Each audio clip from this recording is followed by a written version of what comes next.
Welcome to On Your Couch. I'm Susie Chatham. Today, I'm on John Mitchell's couch in Siesta Key, Florida. John, thank you for having me. You're quite welcome. Yes, well, it's lovely to be here. Tell me a little bit about this couch. Where did you get it?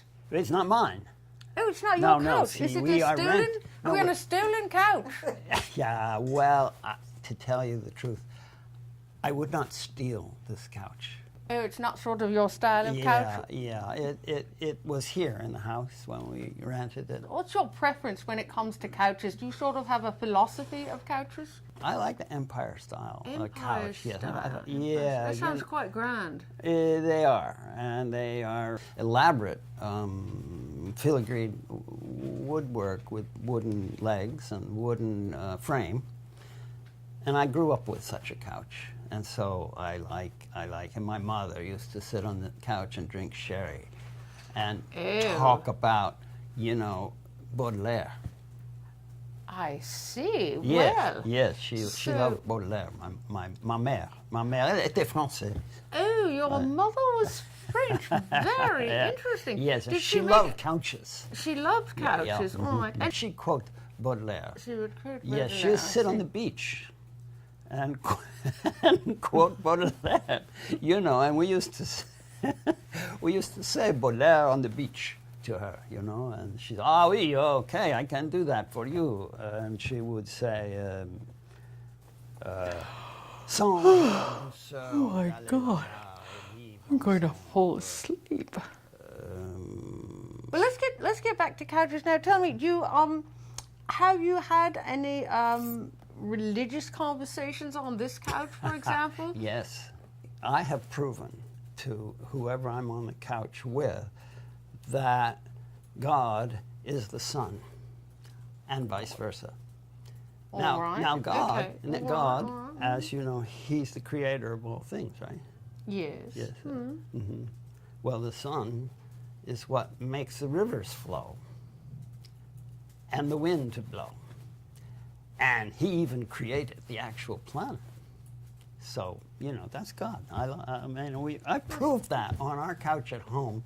We entertained some religious philosophers.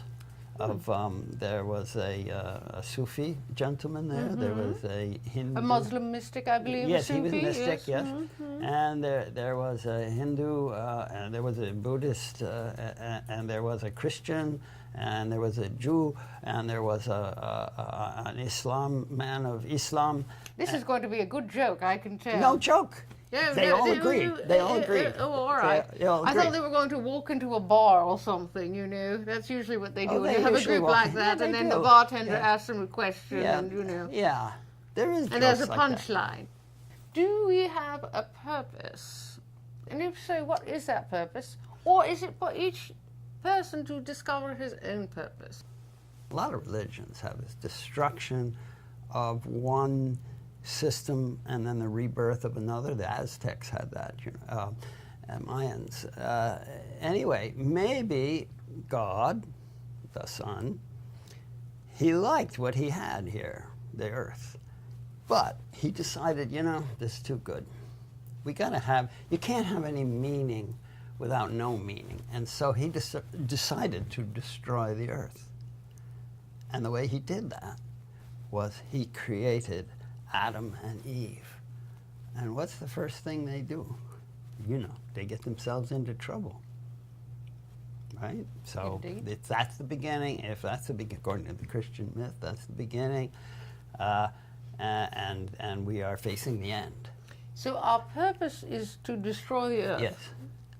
So then we're doing a very good job. We should all be very pleased with all the havoc we should like it. We should.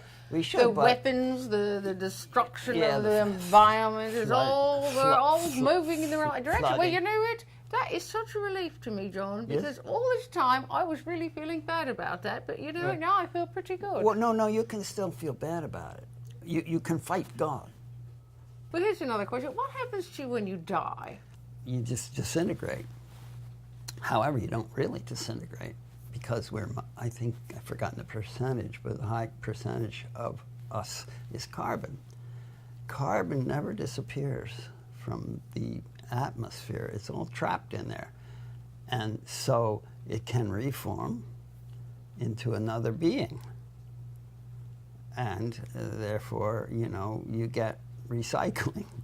You're a writer, a famous writer, and I understand you've been writing about the same square mile of land, or written quite a few books on the same piece of land. You should come and make a film there. Well, that You should sounds like interview a the fabulous plant. idea. You could come and interview the plants and animals of Scratch Flat. We could go do your couch there. We could bring the couch into the garden. We could bring the couch into the garden. I think that's a I fabulous have good idea. couches. Where is the square mile? It's outside of Boston, 35 miles outside of Boston, in an area located on what's called the Avalon peneplain, I believe, a geological strata.